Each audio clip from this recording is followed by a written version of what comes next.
Hey everyone, welcome to today's edition of One Single Story. It's Friday, and we are finishing up the book of Micah. We're chapter 7, verses 7 through 20, and I specifically kind of want to focus on the end. It says in the last few verses there, "Where is another God like you who pardons the guilt of the remnant, overlooking the sins of his special people? You will not stay angry with your people forever, because you delight in showing unfailing love. Once again, you will have compassion on us. You will trample our sins under your foot and throw them into the depths of the ocean. You will show us your faithfulness and unfailing love as you promised to our ancestors Abraham and Jacob long ago." So there are three kind of words, pieces that are included in this, and I don't know whether you look at them differently or the same. But he talks about unfailing love, compassion, and faithfulness. When you hear those, unfailing love, compassion, and faithfulness, what does God's unfailing love, compassion, and faithfulness mean to you? It's a description of part of his character, of who he is. Unfailing love, compassion, and faithfulness. Those are his standards and should be our goals. I would be the first to say that those are lofty goals. But again, if they're the character and nature of God, then we should be like that and certainly strive to become more like that. I think I'm encouraged to know that he has unfailing love for me, because when I think of all the times I've messed up or I've failed, or times when I didn't deserve compassion, I think about how God, that's not lost on him, that he still has that for me. And we, on earth, we see some of these things maybe in our parents or other people in our lives, but it's only like a fraction of what God has for us. And so for me, it's encouraging to know that he does, even though I may be having my own issues, God doesn't let go, and he still loves me. Do you see any difference between those three words? Unfailing love, compassion, faithfulness. I think in like an earthly sense, so for instance, I think my parents have an unfailing love for me. Although I can think of times when, maybe my dad did not show compassion, right? And so they don't always go hand in hand.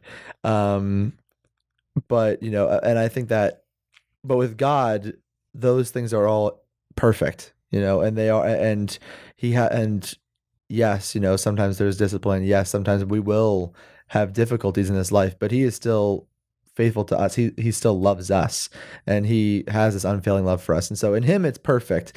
I think when you think about it, what we see, the examples that we see within the church, family dynamics, whatever it may be, we just get an idea of it.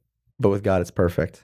Yeah, I think with God's character and nature, they are interwoven. I don't think you can separate them from who he is.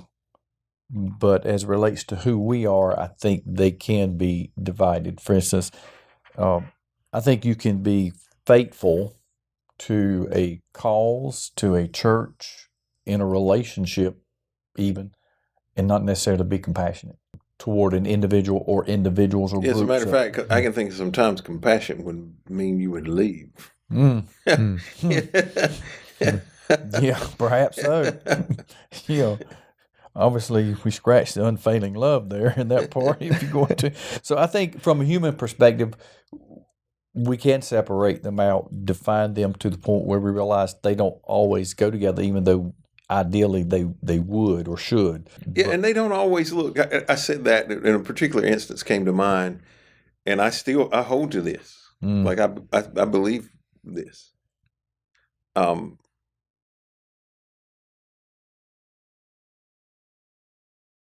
Girl was in a relationship, fairly young, and he was, to my last account, I haven't seen him in a long time, a first class, whatever you want to put in that blank. I wouldn't think he physically abused her, but he was just a first class, pretty much everything. Unfaithful, just among other things. Just very difficult. She got cancer and died, in a few weeks. And we were in a conversation, and I said this. I said, that's just as much God's mercy as it is anything. She no longer has to deal with him. She's in eternity to be absent. She was a believer, be absent from the bodies, be present with the Lord. She's way better off. And now he's got to deal with himself. Yeah. Sometimes God's compassion doesn't look like what we would see as compassion. And, sometimes we would see compassion as living and him changing. Mm-hmm. That's the way we would see it. But in God's sight, maybe the only way for him to change was for her not to live. And, so he has compassion on him and he takes her from him. Maybe he's changed. I don't know. Like I said, I haven't seen him in years. But maybe he has compassion on him and he wants him to change, and that's the only way he will. Maybe he has compassion on her, and the best way to remove her from it is to take her into eternity. I think it's compassion, unfailing love, and faithfulness look differently sometimes than we think they would look. We have a picture of happily ever after, and sometimes that's not. When you realize God's trying to work certain things out, the only way for them to work out doesn't always look like he's being faithful. Yeah, I would agree with that. Yeah. Well, before I mentioned even like discipline, and that as a parent, if you love your child, you'll discipline them, right? And from the child's perspective, it might be my parents hate me because they've taken away my phone, they've grounded me, whatever it might be. Oh, my parents must hate me.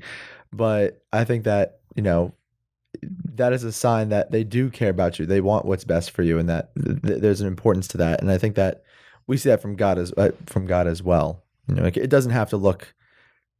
It doesn't always look like what you said, exactly how we expect it to look. Mm-hmm. Any other pieces to this that you stuck out to you, or something that you want to cover that we haven't covered in the book of Micah so far? I would just reiterate Zach's comments a moment ago. When you look at the character and nature of who God is, even throughout this book, people who sinned, rebelled, and yet he was determined to maintain a source of those people for the future blessings and peace and prosperity. And then we get to this part of his unfailing love and compassion and faithfulness. It reminds us of what an awesome God that he is, and how grateful we should be. When you just even a surface level begin to look at him and start to understand some of his unfailing love and compassion and faithfulness toward us, it certainly should make it a lot easier and desirous for us to worship him and submit to him. Yeah, I heard. Pretty sure it was Robert Morris.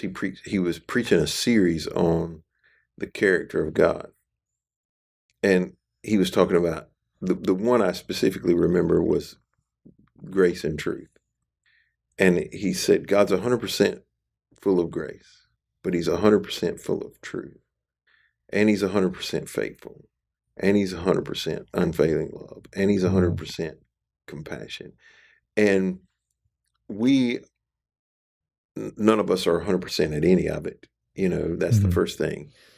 And usually we might, let's say we hit 70, 75% on one of them. Usually the thing that acts as its counterbalance, we probably are in the 10 or 20% range. And so we don't even have a counterbalance, but God is the full mixture, 100% of it all, and we can depend on that his character is not, he's not just a little compassionate. Yeah. Mm-hmm. He's not just a little faithful. He's 100% faithful, and he's 100% compassionate. And so, we can trust in that. That's awesome. Mm-hmm. Well, thank you guys for joining us today on this edition of One Single Story. Hope you'll be back on Monday as we begin a brand new book and a brand new week. We'll see you then.